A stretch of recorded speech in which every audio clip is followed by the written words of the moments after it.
So'nggi yillarda avtomobil hashamatli turmush tarzining ajralmas atributiga aylandi va odam qanchalik boy bo'lsa, shuncha qimmatroq mashina tanlaydigan bo'ldi. Avtoulov ishlab chiqaruvchilar o'z navbatida barcha zamonaviy talablarga javob beradigan mahsulot yaratish uchun hamma narsaga harakat qilmoqdalar. Agar siz eksklyuziv narsalarni yaxshi ko'rsangiz, lekin hali oligarxga aylanmagan bo'lsangiz, bu video sizga albatta yoqadi. E'tiboringizga dunyoning eng qimmat avtomobillarining top 10 taligini havola etamiz. Marhamat.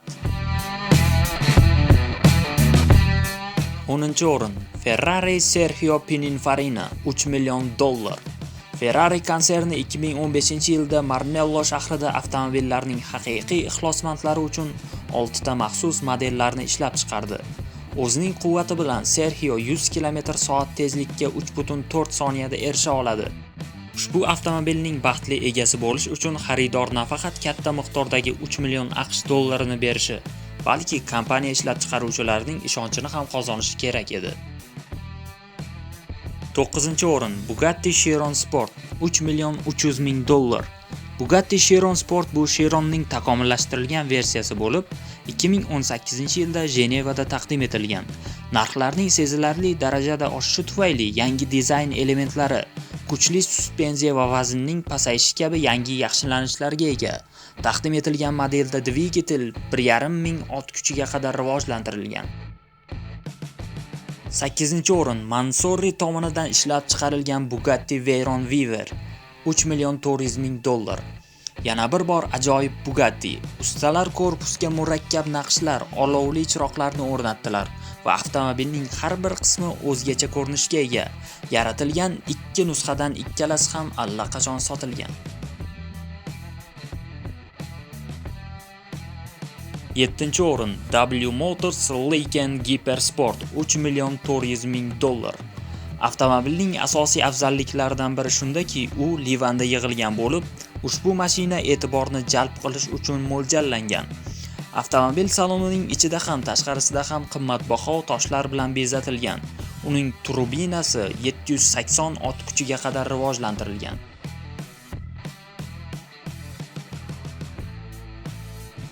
6-o'rin. Lamborghini Veneno $4,5 million.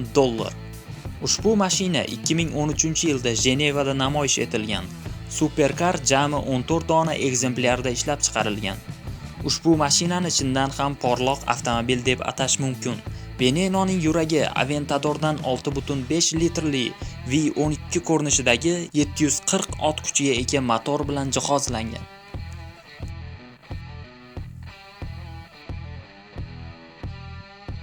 Beshinchi-o'rin. Koenigsegg Trevita $4.8 million. Nomlanishi ajoyib bo'lgan Shvetsiya superkari atigi 2 nusxada ishlab chiqarilgan. Bu mashina 2.9 soniyada 100 km/soatgacha, 8.7 soniyada esa 200 km/soatgacha tezlikni oshirishga qodir. 4-o'rin. Mercedes Maybach Exelero $8 million. Haqiqiy zamonaviy avtomobil 2005-yilda yaratilgan bo'lib, u xususiy shoular uchun emas, balki haqiqiy mehnat uchun yaratilgan. Avtoulov dastlab shinalar ishlab chiqaruvchi Faldo tomonidan sinov uchun ishlab chiqarilgan. Tezlikni oshirish uchun avtomobil mukammal tanasi va V12 dvigateli bilan jihozlangan. 2005-yil 1-mayda Italiyada nemis poygachisi Ludwig ushbu modelni soatiga 351.145 km/soat tezlikkacha oshira olgan. Avtomobil bitta nusxada $8 million ga sotilgan. Shuningdek, avtomobilni britaniyalik reper Brian Williams tomonidan ilgari sotilgan miqdorda sotib olinganligi haqida ma'lumotlar ham mavjud. 3-o'rin. Rolls-Royce Swiftail $12 million 800 ming. Ushbu ingliz modeli o'z shaxsini sir bo'lib qolishini istagan kishi uchun bir dona nusxadagina ishlab chiqarilgan. Buyurtmaning asosiy qismi bu 30-yillarning ushbu markasi uslubini eslatuvchi avtomobil dizayni edi. Avtomobil 3 yil vaqt davomida yasab chiqilgan. Yaratilishning asosi 1934-yilda ishlab chiqarilgan Pentium Salon va Park Limuzin Coupe hisoblanadi. 2-o'rin. Bugatti La Voiture $19 million. Bugatti La Voiture 2019-yilda Jenevada taqdim etilgan. Xaridor bu safar ham noma'lum qolishni xohlagan. Xaridor o'z mashinasini faqat 2021-yilda qabul qilishi mumkin. Chunki salonda avtomobilni oddiy yo'llarga moslashtirish bo'yicha mashinaning texnik qismini yakunlash uchun vaqt kerak. Ushbu mashina 8 litrli 1,5 ming ot kuchiga ega, 7 pog'onali motorga ega Chiron asosida ishlab chiqarilgan. Ichki va tashqi dizayni ayniqsa o'ziga xosdir.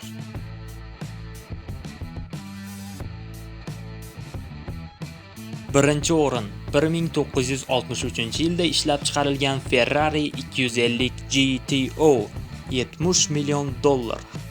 1963-yilgi Ferrari 250 dunyodagi eng qimmat mashina hisoblanadi. Ushbu model juda boy tarixga ega. U 24 soatlik Le Mans, 10 kunlik Tour de France kabi musobaqalarda turli o'rinlarni egallagan. Tour de France musobaqasida birinchi o'ringa ham chiqqan. Mashina Ispaniya va Germaniyadagi egalarining yoniga tashrif buyurishga ulgurgan va keyinchalik u $70 million ga sotilgan. Yana bir qiziqarli fakt: O'zbekistonda eng kam oylik ish haqqi olib ishlaydigan inson dunyodagi eng qimmat avtomobilni sotib olish uchun deyarli 100 ming yil mehnat qilishi kerak ekan. 100 yil emas, naqd 100 ming yil. Ha, dunyo shunday ajoyibotlarga va g'ayrioddiy narxlarga ham to'la. Video sizga yoqqan bo'lsa like bosing va keyingi videolarni o'tkazib yubormaslik uchun kanalga obuna bo'ling.